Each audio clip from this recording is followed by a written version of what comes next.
Welcome back to the American Made Classics YouTube channel, your one-stop shop for all things AMC on YouTube. Ain't that right, Smiley? And Chevy tow trucks. And Chevy tow trucks. Frankentow. So, we've been hustling, getting a lot of things done last minute, cramming things on the Hornet. Mainly the tow truck had a little bit of I would call it a scare.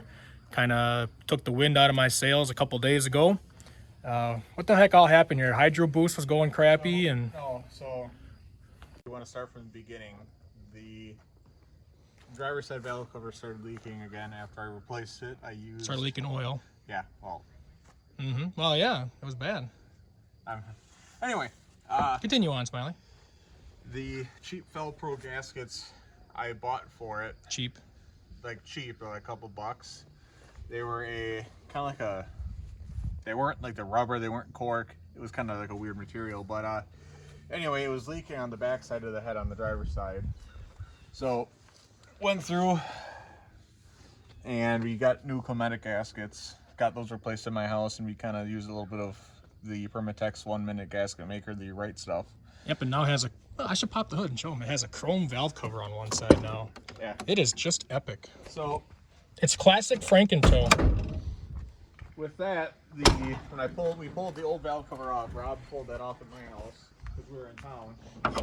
And the old valve cover, I set it on a relatively flat surface in my garage, and it was warped. Whether that was from me tightening it too much the first time. This would be nice to have back. Yeah, we keep that there when we need it. Oh yeah. So I was like, well, you know, I got some nice rusty chrome Edelbrock valve covers downstairs. It would go perfect on Frankentow. And I said, you know, it'd be kind of funny to put one on, only one. But the main thing was it was actually flat and not warped. And I went through and I kind of, before we put it on the truck, tapped down this lower flange here, so it's kind of like this, so it kind of hopefully help seal it. Did that, put it on, test drove it back to the house here, to Rob's, and we're coming down our highway here, just a couple miles away, and he was noticing how the brakes were acting all weird. He hit the brakes, it would dart you into the oncoming lane. So it literally pulled the whole truck. Yep, so the calipers were seized, which isn't... which is good. They started to do it now. Yep. And not well, all when the we're stuff I driving keep telling Rob. tomorrow. It's nice it happened now while we're here. Yep. And that's a common issue with the Chevys, and I'm not sure on the other makes. I'm used to it happening on the Chevys where the slide pins get seized. Well, we get back here, we pop the hood. I went to check for the valve cover leak back there. And it was a little wet, but nothing as bad as it was. Well, it was this dripping power steering fluid out of the Hydro Boost unit here, which is on the 3/4 ton and 1 ton Chevys, replaces the vacuum booster for brake power. It takes power steering pressure and uses that as your brake assist. Yeah. Well, it was leaking power steering fluid out of the weep hole on the bottom, and well, what could be attributed to that is it's a brand new power steering pump and it no longer leaks. Yep, that pump no longer leaks. So now it's going to be the next weak point, which must have been that thing. Yep, the Hydro Boost unit. So after kind of moping around trying to think of, you know, looking online to see if a parts store had these. If they did, it was like $250. Well, I'm like, wait a minute. What the hell with that? I'm going to spend that. And it's too good for Frankentow. Like $100 core or more. Yeah, it's too good for Frankentow. Well, Rob has a 97 Chevy C3500 out back. I do? Oh, that's right. I forgot about that thing. So, yeah. I want to forget about it. It's a flatbed 1-ton truck, dually. It's got a 6.5 turbo diesel in it, which it always lets us down. I mean, never lets us down. Always let us down. We think it needs an injection pump, which I don't give it. Pretty much written it off. He doesn't care anymore. And we've been partying it out for both this and my truck. But So I went out there and I looked. Well, it appeared to be the same. Had the same mounting. Had the same master cylinder mounting. So yesterday morning I got here and I went and I pulled that pump off the truck out back.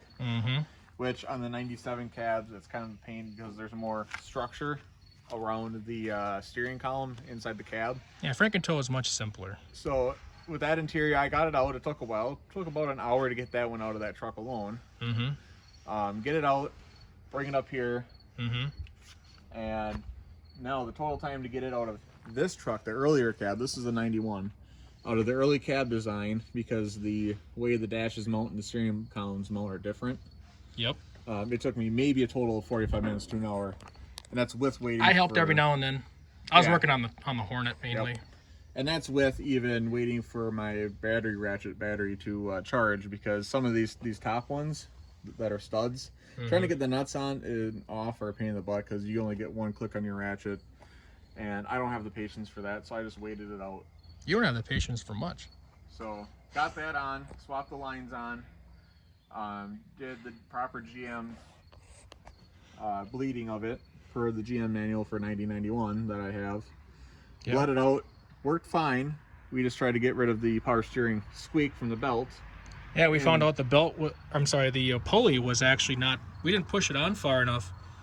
And that was causing a terrible, terrible squeak that, well, that's no bueno. We can't have that.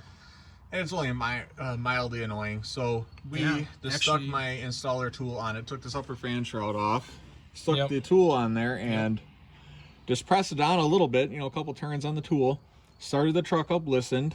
I mean, because the fan, it's going to hit that tool and just sit there. It ain't, because it's on a clutch. It's not a fully fixed fan. So we did that enough till we heard it stop squealing. And then we even took a straight edge from here to here, and then there to the water pump, there to the crank. And she's happy now. So we got that brake stuff situated. We think. For now. Then we addressed the darting pulling when you hit the brakes. And that was the calipers. Picked up a brand new set of calipers for and left some and new right. lines, rubber hoses. Yep, because those had small little those were ready abrasions to go. On Man, we just saved our lives on this trip. Hose ends. That's just great. Because the other theory behind the brakes pulling is the rubber hose, when you hit the pedal, could possibly hold pressure. Could expand a little bit and hold pressure. So I figured, if we're in there, we might as well do both. Might as well do that too. Mazel. Might as well. And then because this front frame section is rust-free. It's obviously not from up here. Came from Wisconsin, so these brake lines came free beautifully. Mm-hmm. So did that. Threw a new fuel filter on up here. Radio works now. You'll see that in the Frankentow video. Yep, I got a whole bunch of footage I'm going to just conglomerate and try to put together, and maybe it'll make sense, maybe it won't. We'll see. That works. We actually have a battery hold down now. We didn't before. Yep, we stole that from your good working truck. Yep. Thankfully, it doesn't disable it. That's great. Yeah. What else did we do? Oh, yeah, hold on. Nice surprise, which I already looked at him or showed him, but a friend of ours has I think it's a Cricket, isn't it? It's a Circa. Or a Circa. Made us some decals, and I think she did a fabulous job. Yep. I mean, we did some measuring, did some, straight blading, straight edging, and stuck them on there, and not mad at all. The other luxury items we did. Luxury. Well, not luxury. Luxury, Frankentow, jeepers. So, we have a functioning Frankentow radio. The radio's nice. Yeah, we just fixed the radio. Our Smiley did. The cigarette lighter never worked. Never worked. So it was just unplugged. I tested for power at the plug. Funny how that works when things are just and unplugged. It had power, so I plugged it in, clipped it in. These are this is kind of loose and the kind of Chevy truck issues. Chevy issues. Well, 30-year-old truck. Mm-hmm. Oh yeah. Just blame it on age. Yep. To charge the instrument that you're watching us through now, not your phone or computer, the camera. Right. Just went to the parts store and got a nice blue lit LED that adds at least 10 horsepower and blue. Even though the theme of the truck is red, white, and black. And it's a mood lighting. Let's go blue. So we got the charger later stuff there. We have the valve cover, extra valve cover gasket. So we need it, Mazel keep him in the truck. What else did we do? I fixed the muffler. Oh, we had to fix the muffler. Before. It's no longer hanging down. So yeah, you could kind of see it's kind of true with the ground and flat level. Kind of. Before you could see pretty much all the muffler hanging out because the last hanger broke, and we picked up a couple Universal parts store hangers that I just didn't really want to screw around with how they have it mounted. So I just took the old piece that the metal part that broke in half, was welded it right to the cross member. Yep, just stick her in there. So perfect. That'll work. And then we also had some other decals made, and frankly, the Smiley wanted to have something a little different for the center. So this bed is manufactured by Landau, and it was called the Centerfold, and it was the first aluminum bedded rollback truck that was, I think, debuted in the early to mid 80s. Mm-hmm. Well, the original logo should have been on the bed in the more forward position, and it would have said Landau centerfold, and it would have had a woman in a rather sorry, America, I can't talk, in a rather suggestive pose. Well, I couldn't find any good images of that online to actually copy. I actually had no idea he was Copyright. doing this. Yeah, this was all secret. I told him I had something special for the bed, so I figured we'd I was do just that. like, go for it. And then to keep the theme of AMC, we made a little gremlin guy. Yeah, so now instead of the little Landau actual logo, got the little gremlin guy in there as the... Because it just makes sense. This thing's hauling around in my AMCs and whatnot, so... So I figured it was kind of a good little homage to AMC, and it'll take a trained eye to actually see it when it's driving by you. But those who see it, I think, will appreciate it. I could probably try to hook up those reverse lights before before we leave. That'd be kind of nice to have. All you got to do is just make the harness for those two lights, and then plug them into the harness you already built for the Yeah, truck. it's got a brand new harness running up to the front. And we're running out of stuff to do, and it's what? Yeah, it's 10 after 7 right now? Yeah, it's pretty much time to get things packed up. As far as the Hornet goes, I think we have everything ready for drag racing. Just gave her a wash, that's why the ground is all wet. At least it looks somewhat more presentable. The locker is pretty much what ate up all of the time on this thing, which, don't get me wrong, I'm really happy it's in. But man, oh man, was that ever a learning experience. And, you know, I got all the footage of doing it. Every last bit, every last piece of information that if a guy wants to put it in his AMC 20 axle with the stock 2-piece axles, you know, 'cause that's what I did, because I didn't have enough time to research 1-piece. So it's got 2-piece axles still. And if I ever want to do that to his Hornet or AMC in general, or even a Jeep, I got all that recorded. So you guys can do it too. And that'll be coming up. That's going to be a long video. That'll be a really long video. So the other things the Hornet needed to pass the tech for the event, if it's anything slower than a 14-second quarter mile, which we don't know what this car will run. We're anticipating 14.5, 15. If I get 14 and a half, I'll be really happy.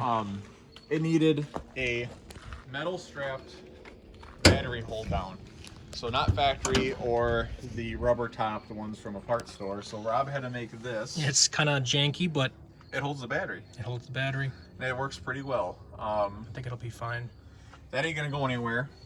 He did oil change on it and filter. That was today, yeah. Frankly, I didn't do a whole lot on the Hornet today. The Hornet's, but it's pretty good. It's pretty much ready to I go. wanted to do some other things. You know, I wanted to put in, I wanted to change the dimmer switch, and I wanted to change the headlight switch, and I also wanted to put brighter bulbs in there because we're gonna be driving this thing, you know, at the races as well. We're gonna be driving it at night, so it'll be kind of nice to be able to see.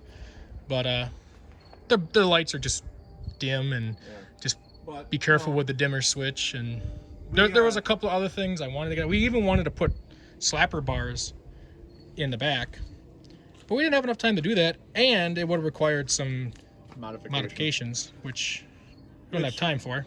We will get to. Maybe eventually. The issues with that is on this car in particular, the shock mount. The shock mounts are integrated to the bottom plate of the U-bolt for the U-bolts, and it would work on the drive. No, it won't work on this side because this is rearward on the passenger side and frontward facing for the shock on the driver's side. So we'd have to clearance either that mount or a little bit of the slapper bar itself, an actual structure part of it, which probably wouldn't have been a smart idea. But then it would just require too much thinking for the time we have. By the time we came up with a plan, we would have had to leave. Well, with that issue, we also looked, and it had a risk of running into the tires with these tires. Now, in the future, if we get a little bit offset rims and tires, they will fit, and we have more time to fart around. And by the way, I really like these black rims. I painted them real quick, and I mean, these are some rims off of a Jeep Cherokee, actually. And then I just stuck the American Motors Volcano center cap in the middle. That was on the tires that were on here. And it is growing on a guy. It is growing. I'm not gonna lie. I was pushing for just some plain black Steelies with maybe a Dodgers center cap. But the Volcanoes worked out perfectly. With maybe a trim ring on it. And I thought that would tie into the black top, but these tires tie into the black vinyl top. I mean, the reason why also the black tires are on here is because the meat that these tires have is these are street tires, obviously. But what I had on here, I did too many one-wheel wonders, and without rotating the tires, so that one is basically wasted. So these are much better, and they're only, ever so slightly bigger. So they don't throw the speedometer off too much, and they fit in the wheel well. So that's the main reason why that's on here. And the next year we're driving this one. Right. Okay. It might be into some new cars by then, if you know what I mean. The metal might be somewhere else of that thing. They'll become the finest Chinese museum. The finest Toyota somewhere. I hate thinking about that. But anyway, I think we pretty much have everything car-wise, knock on metal and knock on wood. I think everything is sorted out that we can do or we have time for. Yep. And we're just gonna see what the Hornet does, pretty much in stock trim the way it was, minus I put that locker in the back that ate up all of our time to try anything else. Yep, that and the... It does launch harder now. Yep. Holy crap, it launches pretty good. It grabs good. And it does do burnouts. Yeah. It does burnouts. It does good burnouts. We'll be trying to keep kind of like stuff on the feed stories for the whole event. Yeah, I'm going to try to record as much as I can, and you're going to be holding the GoPro as well. GoPro, and then we have a second GoPro. Maybe we'll stick on the car. So either way, one of us will have a way to get some footage captured, and we're going to try our best to record as much as we can and share as much as we can. But if you're not busy, come on out. Come to the AMC Races. It's in Cordova, Illinois. And then also, if you want to drop down in the bleep boop section, what you think this car is going to run in the quarter mile? That's a good question. I believe it's going to be a prep track, but with street tires. Street tires? Posi. Positive traction. Wow, that's a Chevy term. Yeah. Twin grip, excuse you. Yeah. AMC term. What was the Ford term? I don't know what the Ford term was. Bleep bloop that there as well. Yep. All right, guys. Hey, thanks for tuning in, and you might get a Hornet burnout right after this.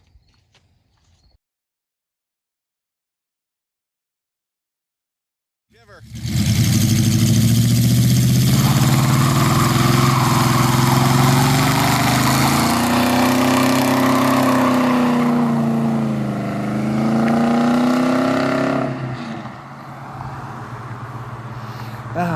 The smell of burnt rubber.